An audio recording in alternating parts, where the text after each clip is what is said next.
Olá, amantes do futebol e da história que ele carrega. Bem-vindos ao vídeo que vai desvendar os mistérios e as verdades que se escondem por trás do brilho dos gramados. Hoje, vamos mergulhar na vida e, principalmente, no fim de uma das maiores lendas do futebol brasileiro, Gilmar dos Santos Neves. Um nome que evoca segurança, classe e a glória de 2 Copas do Mundo. Mas por trás da figura imponente, da lenda intocável, escondeu-se uma luta silenciosa, uma tragédia que o futebol preferiu não ver. O que vocês verão e ouvirão agora vai mudar para sempre a sua percepção sobre a vida dos nossos heróis. No campo sagrado, onde cada lance era um passo para a imortalidade, poucos nomes brilharam com a intensidade e a segurança de Gilmar dos Santos Neves. Ele não era apenas um goleiro, era uma muralha, uma fortaleza inexpugnável. Vestiu as camisas mais pesadas, as de Corinthians e Santos, e elevou-as ao patamar das maiores do mundo. Chegou à seleção brasileira, e por lá, fez história, conquistando o mundo 2 vezes, em 1958 e 1962, ao lado de Pelé e Garrincha. Mas por trás da figura lendária, do herói nacional, daquele que parecia imbatível, escondia-se um abismo. Um abismo que, anos depois, o engoliria de forma cruel e devastadora. Prepare-se para desvendar um dos capítulos mais dolorosos e, infelizmente, esquecidos do futebol brasileiro. A história de Gilmar não é apenas sobre defesas milagrosas e títulos históricos. É uma saga de glória inigualável, de uma batalha silenciosa contra a doença e um desfecho que ainda hoje deveria assombrar a memória daqueles que o viram brilhar.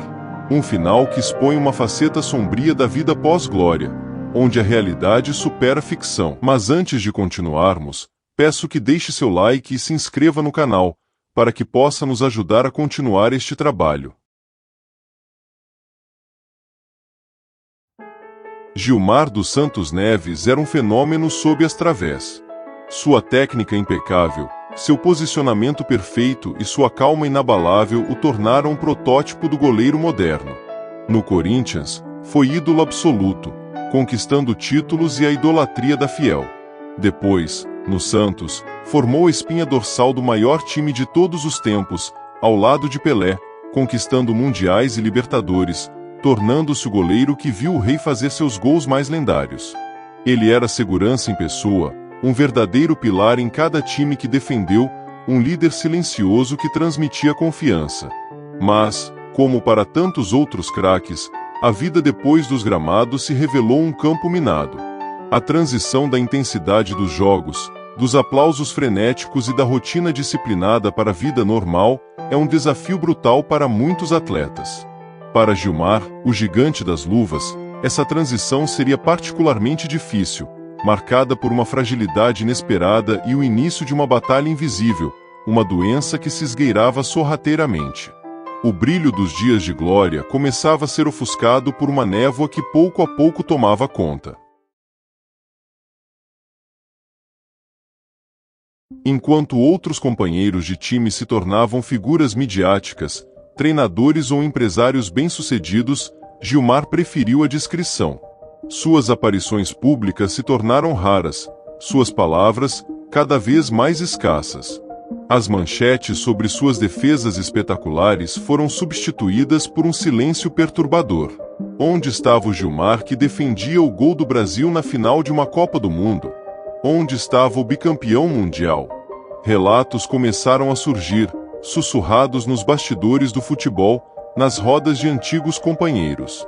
Histórias que indicavam um distanciamento, uma retração e o surgimento de um mal que assombra muitos na velhice, o Alzheimer. Aos poucos, o gigante que guardava as memórias mais preciosas do nosso futebol começava a perder as suas próprias memórias. O homem que desafiou os mais temidos atacantes do mundo agora enfrentava um inimigo muito mais traiçoeiro: a perda da própria identidade, o desaparecimento silencioso daquele que ele foi. E então, o impensável, o trágico, o inevitável aconteceu. Em 25 de agosto de 2013, o Brasil acordou com a notícia que chocou e entristeceu a todos: reverberando como um eco doloroso de uma glória que parecia ter sido lentamente apagada. Gilmar dos Santos Neves estava morto.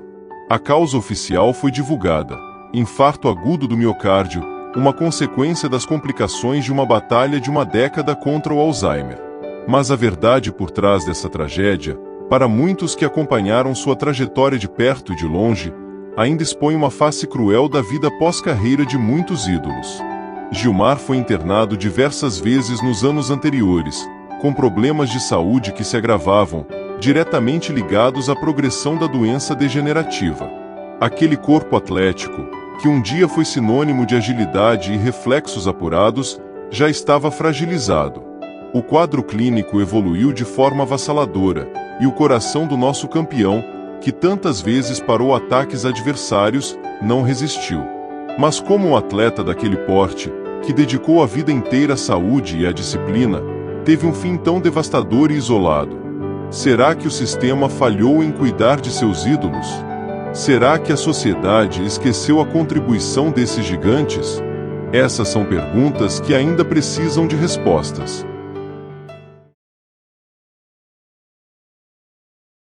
A resposta, meus amigos, reside na cruel realidade que muitos atletas de alto nível enfrentam após o fim de suas carreiras.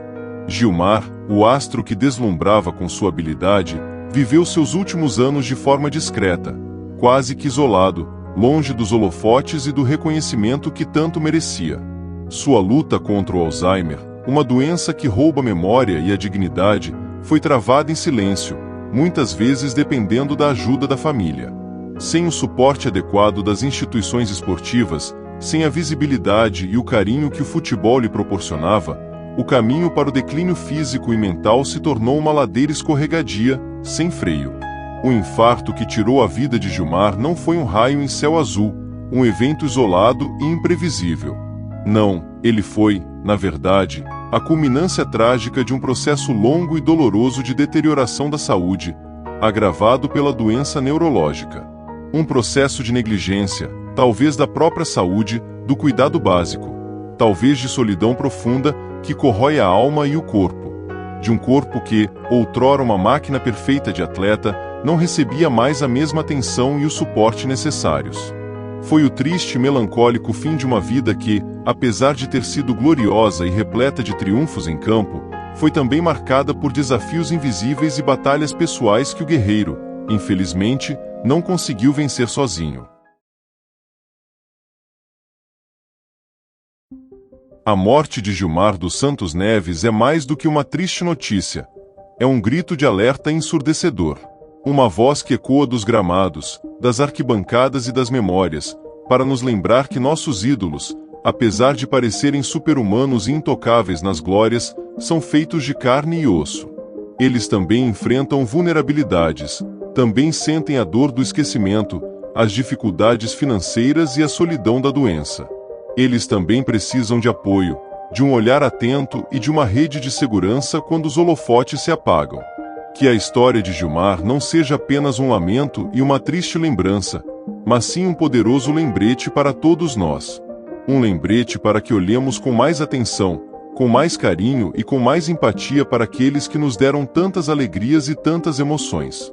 Que o legado de um dos maiores goleiros da história do futebol brasileiro seja não apenas de glórias e títulos inesquecíveis, mas também de uma reflexão profunda sobre o destino de nossos heróis após o fim da carreira. Gilmar se foi, deixou um vazio imenso no coração dos torcedores e uma história de vida que merece ser contada, recontada e, acima de tudo, compreendida. Mas sua história, seu talento incomparável e a trágica forma como sua vida terminou, devem viver e ecoar em nossa memória, para que nenhum outro ídolo caia no esquecimento, para que a glória e o brilho dos campos não se transformem em silêncio e abandono. E assim, chegamos ao fim de mais um capítulo de verdades chocantes. Esperamos que esta imersão na vida de Gilmar dos Santos Neves tenha gerado em vocês a mesma reflexão que nos move. Muito obrigado por acompanhar e até a próxima.